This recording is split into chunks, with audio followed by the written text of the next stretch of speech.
नमस्कार दोस्तों, आज हम बात करेंगे इमरजेंसी फंड के बारे में और यह क्यों किसी के लिए ज़रूरी है। अगर आप नहीं चाहते कि अचानक आई कोई भी समस्या आपकी फाइनेंस स्थिति को बिगाड़ दे तो इस वीडियो को अंत तक जरूर देखें। चलिए शुरू करते हैं। दोस्तों, पहले जान लेते हैं कि इमरजेंसी फंड क्या है। इमरजेंसी फंड वह राशि है जो किसी आकस्मिक परिस्थिति के लिए बचाकर रखते हैं। इसका मुख्य उद्देश्य यह है कि जब भी कोई अप्रत्याशित खर्च आए, जैसे मेडिकल इमरजेंसी, नौकरी का खोना या कोई प्राकृतिक आपदा, तब हम अपनी बचत से तुरंत उस खर्च को पूरा कर सकते हैं बिना किसी तनाव के।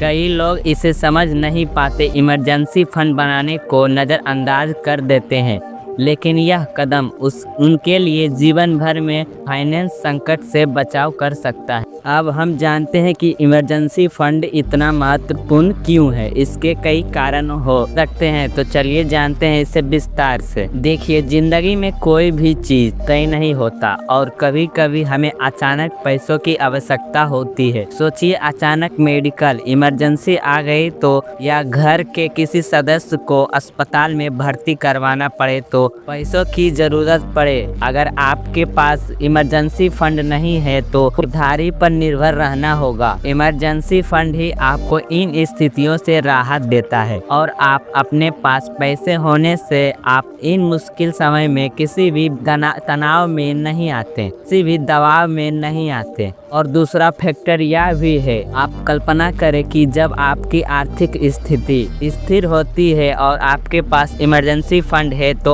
अचानक से किसी भी समस्या का सामना करना बहुत आसान हो जाता है। इससे मानसिक शांति मिलती है।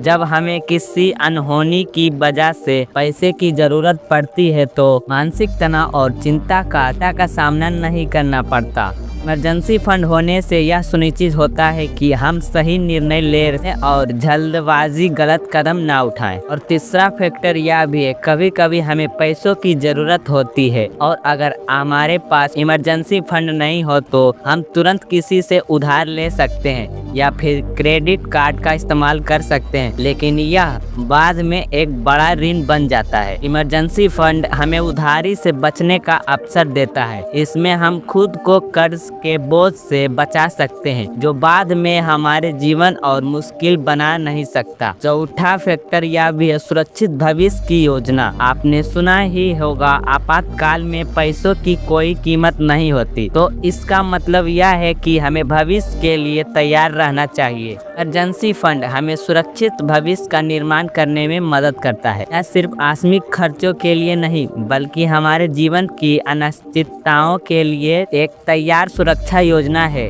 अगर आपके पास यह फंड है तो खुद को सुरक्षित महसूस कर सकते हैं। बात कर लेते हैं कि इमरजेंसी फंड में कितनी राशि होनी चाहिए।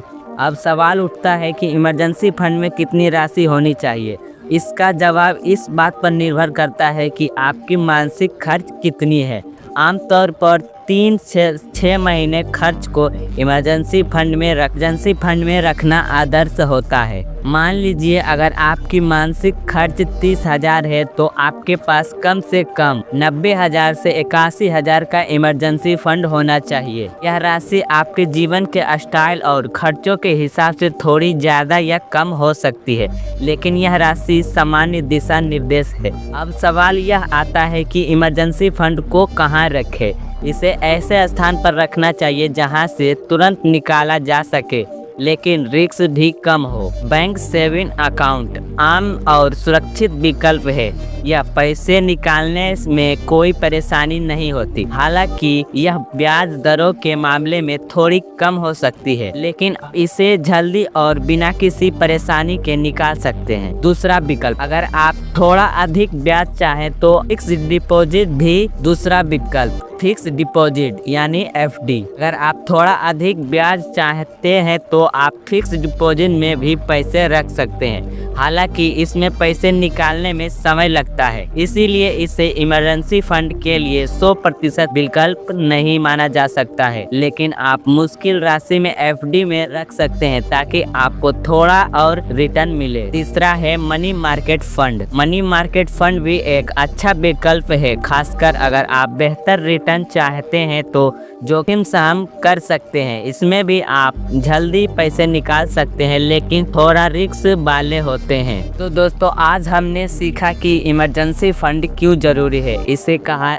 रखें। यह हमें संकट के समय मानसिक शांति और सुरक्षा देती है। यदि आप भी अभी तक अपना इमरजेंसी फंड नहीं तैयार किए हैं तो आज ही शुरुआत करें। अगर आपको यह वीडियो पसंद आया हो तो इसे लाइक करें, शेयर करें और हमारे चैनल को सब्सक्राइब कर लीजिए। आप हमें कमेंट में भी बताइए कि आपको अगला वीडियो कौन सा टॉपिक पर चाहिए। धन्यवाद दोस्तों और सुरक्षित रहें। अगली बार फिर मिलेंगे, तब तक के लिए खुद पर का ध्यान रखें और पर्सनल फाइनेंस के लिए सही कदम उठाएं।